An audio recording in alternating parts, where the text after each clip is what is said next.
Hi കൂട്ടുകാരെ, ഇന്നത്തെ കഥ ശ്രദ്ധിച്ചു കേൾക്കണേ. ബിന്നുമുയലിന്റെയും ടിന്നു തേനീച്ചയുടെയും ഒരു സുന്ദര ദിവസം. പച്ചപ്പട്ടുടുത്ത മനോഹരമായ ഒരു കാടിന്റെ ഓരത്തായിരുന്നു ബിന്നു എന്ന മുയൽ താമസിച്ചിരുന്നത്. നല്ല വെളുത്ത നിറവും നീളൻ ചെവികളുമുള്ള ഒരു സുന്ദരൻ മുയലായിരുന്നു അവൻ. ഒരു ദിവസം രാവിലെ ബിന്നു തന്റെ വീടിനു പുറത്ത് വെയിൽ കാഞ്ഞിരിക്കുകയായിരുന്നു. അപ്പോഴാണ് സൂം സൂം എന്ന ശബ്ദം കേട്ട് അവൻ മുകളിലേക്ക് നോക്കിയത്. അവിടെ ഒരു ചെറിയ തേനീച്ച പൂക്കളിൽ നിന്നും പൂക്കളിലേക്ക് പറന്നു നടക്കുന്നു. അതവന്റെ കൂട്ടുകാരനായ ടിന്നു ആയിരുന്നു.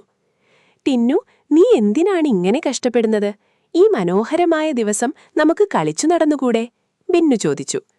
ടിന്നു തേനീച്ച വിരിഞ്ഞ ചിരിയോടെ മറുപടി പറഞ്ഞു. ബിന്നു, ഇപ്പോൾ പൂക്കളിൽ നിറയെ തേനുണ്ട്. ഈ സമയം അധ്വാനിച്ചാൽ മാത്രമേ മഴക്കാലത്ത് നമുക്ക് ഭക്ഷണമുണ്ടാവുകയുള്ളൂ. ജോലി കഴിഞ്ഞു നമുക്ക് കളിക്കാം. ബിന്നുവിനത് കേട്ടപ്പോൾ അല്പം മടി തോന്നി. അവൻ കളിക്കാൻ വേണ്ടി കാട്ടിലെ പുൽമേട്ടിലേക്ക് പോയി. അവിടെ നല്ല മധുരമുള്ള ക്യാരറ്റുകളുണ്ടെന്ന് അവൻ അറിയാമായിരുന്നു. എന്നാൽ പുല്ലുകൾ തഴച്ചു വളർന്നു നിൽക്കുന്നതുകൊണ്ട് എവിടെയാണ് നല്ല ക്യാരറ്റുകൾ ഉള്ളതെന്ന് ബിന്നുവിന് കണ്ടെത്താൻ കഴിഞ്ഞില്ല. അവൻ കുറേ നേരം തിരഞ്ഞുമടുത്തു. വിശപ്പ് കൂടിയപ്പോൾ അവൻ സങ്കടത്തോടെ ഒരു മരച്ചുവട്ടിലിരുന്നു. പെട്ടെന്നാണ് ടിന്നു തേനീച്ച പറന്നു വന്നത്. ബിന്നുവിന്റെ സങ്കടം കണ്ടപ്പോൾ ടിന്നു പറഞ്ഞു, ബിന്നു, നീ വിഷമിക്കണ്ട. ഞാൻ മുകളിൽ പറന്നു നടക്കുമ്പോൾ എവിടെയാണ് നല്ല ക്യാരറ്റുകൾ ഉള്ളതെന്ന് കണ്ടുപിടിച്ചു തരാം. ടിന്നു ഉയരത്തിൽ പറന്ന് പുൽമേടിന്റെ ഒരു മൂലയിൽ നല്ല ചുവന്ന ക്യാരറ്റുകൾ ഇരിക്കുന്നത് കണ്ടു. ടിന്നുവിന്റെ വഴിനടത്തലിലൂടെ ബിന്നു അവിടെ എത്തി. മണ്ണുമാന്തി നോക്കിയപ്പോൾ വലിയ ക്യാരറ്റുകൾ അവന് കിട്ടി. ബിന്നുവിനൊരു കാര്യം മനസ്സിലായി.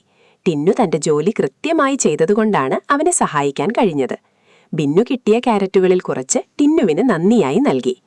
അന്നത്തെ ജോലി തീർത്ത ശേഷം രണ്ടുപേരും കൂടി വൈകുന്നേരം വരെ കാട്ടിൽ ഓടിക്കളിച്ചു. മടിയനായിരുന്ന ബിന്നു അന്നു മുതൽ ജോലിയുടെ പ്രാധാന്യം മനസ്സിലാക്കി ഒരു മിടുക്കനായി മാറി. ഗുണപാഠം: അധ്വാനത്തിന് ശേഷം കളിക്കുന്നതാണ് ഏറ്റവും വലിയ സന്തോഷം. പരസ്പരം സഹായിക്കുന്നത് സൗഹൃദം വർദ്ധിപ്പിക്കുന്നു. ഈ മായാജാല കഥ നിങ്ങൾക്കിഷ്ടമായെങ്കിൽ ലൈക്ക് ചെയ്യൂ. കൂടുതൽ കഥകൾക്കായി സബ്സ്ക്രൈബ് ചെയ്യൂ. നിങ്ങളുടെ ഇഷ്ടപ്പെട്ട ഭാഗം കമന്റിൽ പറയൂ. പുതിയ കഥകൾക്കായി ഫോളോ ചെയ്യൂ. വീണ്ടും അടുത്ത മായാലോകകഥയിൽ കാണാം.